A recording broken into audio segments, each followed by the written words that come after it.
Tripura info news update. রাজ্য পুলিশের কড়া নজরদারি ও লাগাতার ধরপাকড়ের জেরে গাঁজা পাচারকারীরা এখন কৌশল বদলাতে বাধ্য হয়েছে। বট চালানের বদলে ছোট পরিমাণে যাত্রী সেজে সড়ক ও রেলপথ ব্যবহার করে পাচারের নতুন প্রবণতা ক্রমশ স্পষ্ট হয়ে উঠছে। ফলে প্রায় প্রতিদিনই রাজ্যের বিভিন্ন প্রান্তে ধরা পড়ছে ছোট ছোট কারবারিরা।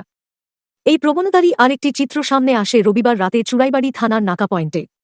এদিন রাত প্রায় 8:30 নাগাদ আগরতলা থেকে গৌহাটিগামী AS01 GC 1499 নম্বরের শেরাওয়ালি যাত্রীবাহী বাসে রুটিন তল্লাশি চালায় পুলিশ।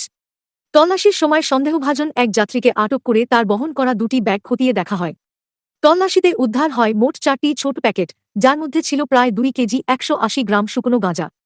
ঘটনাস্থলেই আটক করা হয় আগরতলার গান্ধীগ্রাম রাজনগর এলাকার 3 নম্বর ওয়ার্ডের বাসিন্দা নদিয়া চৌধুরী, বয়স 61, পিতা মৃত সতীশ চৌধুরীকে। জানা গেছে, ধৃত ব্যক্তি অসম পুলিশ ব্যাটালিয়নের অবসরপ্রাপ্ত কর্মী। চুড়াইবাড়ি থানার ওসি দেবব্রত বিশ্বাস জানান, অভিযুক্তের বিরুদ্ধে NDPS আইনে মামলা রুজু করা হয়েছে। প্রয়োজনীয় পুলিশি প্রক্রিয়া সম্পন্ন করে তাকে সোমবার ধর্মনগর জেলা ও দায়রা আদালতে পেশ করা হবে। পাশাপাশি এই পাচার চক্রের সঙ্গে আরও কেউ জড়িত কিনা তা খতিয়ে দেখতে তদন্ত অব্যাহত রয়েছে। পুলিশের এই সাফল্যে স্পষ্ট, কড়া নজরদারির জেরে পাচারকারীরা কৌশল পাল্টালেও আইন শৃঙ্খলা বাহিনীর জাল এড়ানো তাদের পক্ষে ক্রমেই কঠিন হয়ে উঠছে। আজকে চুড়াইবাড়ি নাকা পয়েন্টে আমাদের চুড়াইবাড়ি থানার পুলিশ একটা রুটিন তল্লাশি চলছে। এই তল্লাশিতে নাকা পয়েন্টে আমরা শেরওয়ালি একটা বাসকে আটক করি। বাসকে আটক করার পরে আমরা তল্লাশি করে একজনের কাছ থেকে একটা ব্যাগ পাই। ব্যাগের ভিতরে আমরা কিছু চারটা প্যাকেট গাঁজার প্যাকেট পাই, যার ওজন 2.182 গ্রাম।